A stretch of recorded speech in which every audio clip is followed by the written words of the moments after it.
The game room has become a staple of the modern retro gamer. No matter which era of gaming you come from, surrounding yourself with countless objects of affection as you get older becomes attractive to many of us. I've seen many people inside and out of the hobby criticize this as nothing more than shallow materialism. We are men and women grasping at items to fill the holes in our lives. The word man-child is often thrown around. But this is not, nor has it ever been, the case with me or many of the people I know personally.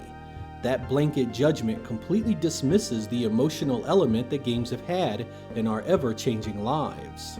It dismisses the NES that my mother worked her ass off all year to get me at Christmas because we were broke, living in project housing, eating King Vitamin cereal for dinner.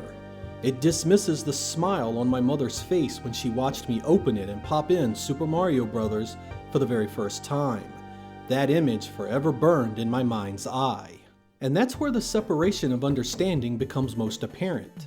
I'm pretty sure there are people out there that collect games for trophies and monetary gain. I absolutely do not dispute that.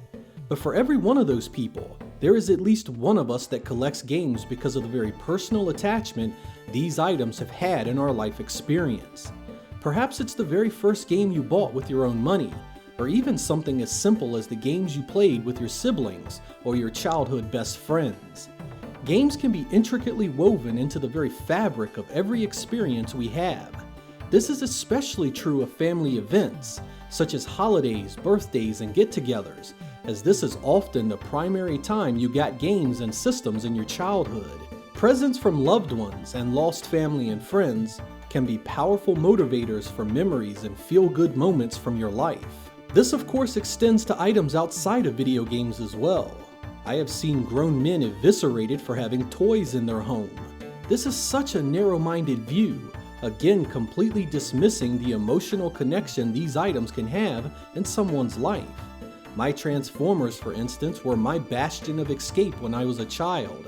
They helped shield me from some pretty negative things in my life, and they will always be a comfort to have around. And that really is the crux of the conversation.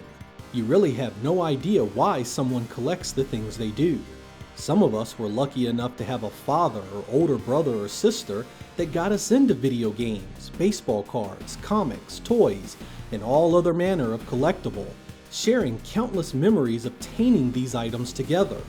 Some of us have lost the ones that gave us these items, with games and toy rooms being essentially shrines erected in their memory to hold on to the good feelings these items can bring.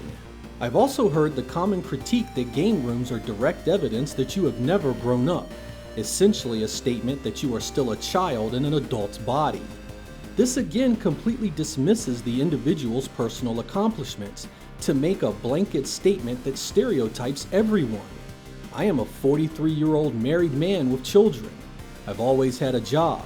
I moved out of my parents' home when I was 18. I have good credit, about to buy a home, and I own 3 cars. I spend quality time with my wife and children regularly, and have been to many places outside of my birth state to experience other cultures and environments. I have accomplished what I wanted in life, and I am in no way a child that has never grown up, be it physically or emotionally. This all despite my home being full of video games and toys. I guess what I'm saying is let your nerd flag fly high. Do not let stereotypes and other people's judgment define you. You are your own individual, and they will never know your experiences that have led you to where you are today. A game or toy room can be a beautiful thing that carries none of the negative baggage some people claim. It can be a well of memories that are irreplaceable, physical embodiments of the people and emotions you hold most dear. These items could have gotten you through the hardest times in your life, shielding you from the worst with their power to make you feel better. In the end, it doesn't matter how you choose to game, to collect, or to display your cherished items. It doesn't matter if your game room is huge with 10,000 games, or just a corner in your living room or bedroom that has only 10. What these games have meant to your story, your memories, and your good times can never be labeled by an outside voice. Gaming for me will always be about the who, the what, and the where. Games are part of who I am because they have been ever present in every stage of my life. From my mother handing me a cherished Christmas gift, to a game I bought with my very first paycheck. Gaming has always been there. I am not ashamed of that, and I never will be. When I'm gone and my family looks back on the many games we played and enjoyed together, I hope they feel the same. I'm Sega Lord X. Thank you guys for watching, and I will catch you next time.